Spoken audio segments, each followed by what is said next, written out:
두 번째는 그 한국민 신설을 억지로 외우게 한다는가, 아니면 담임 선생님이 일본인처럼 억지로 생활하는 것이 가장 두려울 것 같습니다. 왜냐하면 분명히 그 전 나라는 조선이었는데 나라를 억지로 빼앗긴 사람도 못해서 강제로 일본처럼 행동하는 것은 마음 아픈 일이기 때문입니다. 네. 저는 자유를 침해받는 것이 가장 힘든 일일 수도 있겠지만 아무래도 조선인이 일본인의 앞잡이가 되어가지고 그런 식으로 주도하는 것이 가장 힘들 것이라고 생각하는데 제일 첫 장면 기억나요? 네. 영서가 뭘 못 외웠었죠? 이걸 못 외웠었다, 맞죠? 그리고 자기 차례가 돼서 하려고 했는데도 불구하고 제대로 못했다, 맞죠? 그런 상황인데, 자, 영서가 있는 그 교실이에요. 그 교실에서 여러분이 초등학교 학생이라면 어떤 것이 가장 힘들까요? 그것에 대해서 이야기를 해볼게요. 될까요? 이거는 먼저 일제강점기이기 때문에 우리나라는 그 일본으로부터 이제 주권을 빼앗겼는데요. 먼저 가장 힘든 것은 이 책에서 영서는 선생님이 읽으라고 시켰던 한국 시민서사를 제대로 읽지 못했습니다. 제 생각에 그것은 아마도 영서가 일본인이라는 것을 자기 스스로도 인정하기 싫어서 이했던 것 같은데요. 만약에 제가 이런 교실에 있다면 저는 먼저 일본 국민으로 살아간다는 것, 그리고 나라 잃은 사람으로서 살아간다는 것, 그리고 자신이 일본인이라고 세뇌당하는 것이 가장 힘든 일일 것 같습니다. 이상입니다. 일제강점기 때 그 조선말을 쓰지 못하고 일본말을 쓰는 것이 가장 힘들 거라 생각합니다. 왜냐하면 그 나라마다 보통 다 자기 국어 언어가 있는데 그 언어를 쓰지 못하고 광합적으로 그 다른 나라의 말을 배우고 그 나라의 말을 강압적으로 말을 하라고 그러면 영수처럼 한국 신민 사서 그거를 저도 외우지 못할 것 같아서 제일 힘들 것 같습니다. 먼저 이 댕기머리 탐정 김영 이 이야기의 배경이 1940년대인데요. 1940년대는 모두 알듯이 일본이 우리나라를 지배하던 일제강점기입니다. 이때는 우리의 자유와 권리를 모두 침해받은 때입니다. 그래서 저는 한국말을 못한다는 것이 가장 힘들 것 같습니다. 어떤 나라의 언어는 그 나라를 대표하는 문화 아니면 상징이 될 수 있는데요. 한국말을 못한다는 것은 그것이 자기가 일본인이라는 것을 인정하게 된다는 것인데 그래서 한국말을 못하는 것이 가장 힘들 것 같습니다. 저는 선생님이 한국 신민 서사를 외우라는 그 말씀을 듣는 것이 어려울 것 같다고 생각합니다. 왜냐하면 한국 신민 서사의 내용은 천황폐양께 숭배할 것을 맹세하는 내용인데 그것은 우리나라가 제가 우리나라를 잃었다는 것을 부정하고 싶을 것이기 때문에 한국 신민서사를 외우기 싫을 것이고 또 할아버지가 말씀하신 내용이 그 조선인으로서 살라고 하셨잖아요. 그래서 저는 할아버지의 말씀을 또 들어야 하는데 선생님의 말씀을 들어야 되고 그렇게 해서 어떻게 해야 할지 결정하는 게 가장 어려울 것 같다고 생각합니다. 조선 사람이 일본어를 한다는 것이 가장 힘들 것 같아요. 왜냐하면은 모든 사람에게는 인권과 자유라는 게 있는데 그 인권과 자유를 박탈당하고 일본 사람에게 충성을 맹세해야 되고 천황폐하게 맹세를 해야 되는 것 자체가 되게 힘들 것 같고 또 한글을 일단은 많은 정성과 여러 가지를 들여서 세종대왕님께서 만드신 우리나라의 글인데 그 글을 사용하지 못하고 일본인들의 언어를 사용한다는 그 자체가 되게 힘들 것 같아요. 네. 그럼 이제 본격적으로 영서의 상황 속으로 한번 들어가 볼게요. 그렇다면 이 이야기에 나오는 주인공 영선의 가족이 있죠?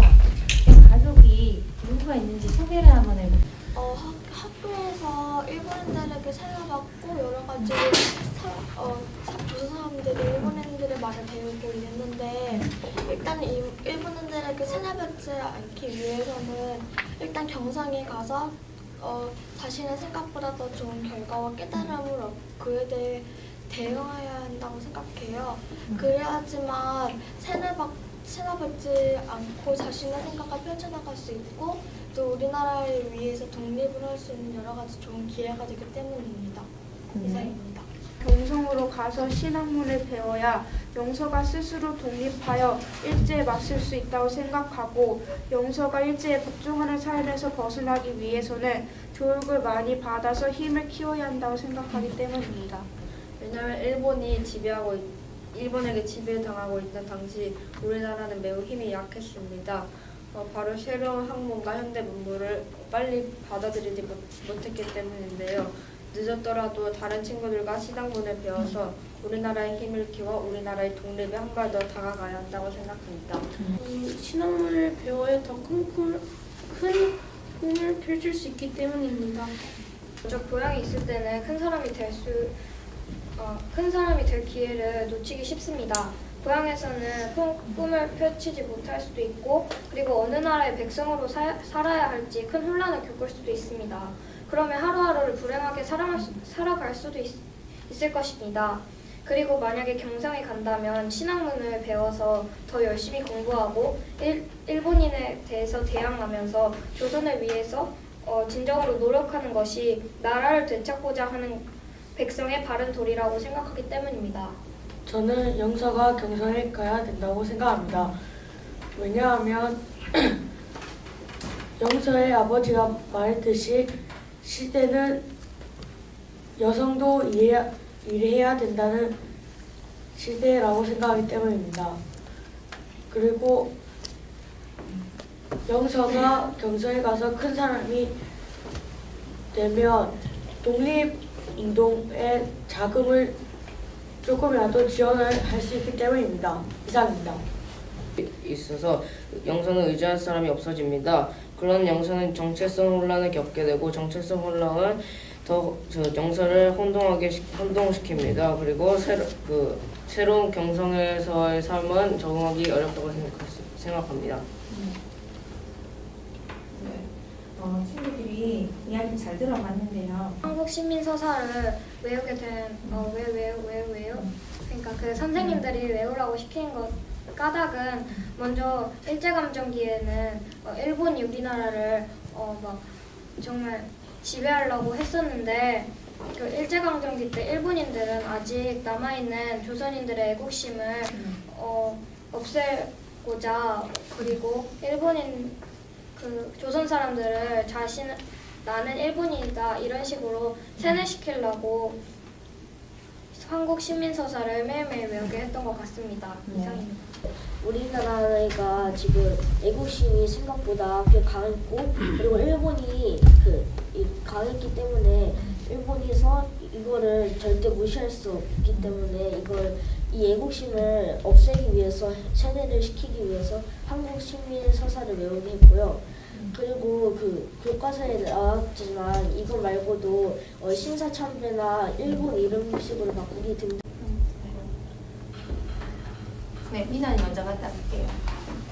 저는 일본인들이 조선인의 뼛속까지 일제로 물들이기 위해서 그렇게 된 거니까 한국 신민서사를 외우게 했다고 생각합니다. 왜냐하면 조선인들의 애국심이나 그런 것을 꿀찍 뽑아놓지 않으면 나중에 중학교나 고등학교에 가서 쿠데타나 반란을 일으켜서 일제 혼란을 가져올 수 있기 때문에 그것을 미리 예방하는 것이라고 생각합니다. 지방이요. 당시에는 일제 치하고 우리나라의 주권을 많이 빼앗긴 시기입니다. 일본 국민들에게 자신들이 일본인이라는 것을 세뇌시키고 독립심과 애국심을 없애고 우리나라를 완전히 일본으로 만들기 위해서 우리나라에 그런 것 같습니다. 주석이요. 우리나라의 애국심이 강하기 때문에 한국 시민 서사를 배우게 함으로써 나는 일본인이다. 일본에 충성해야 한다.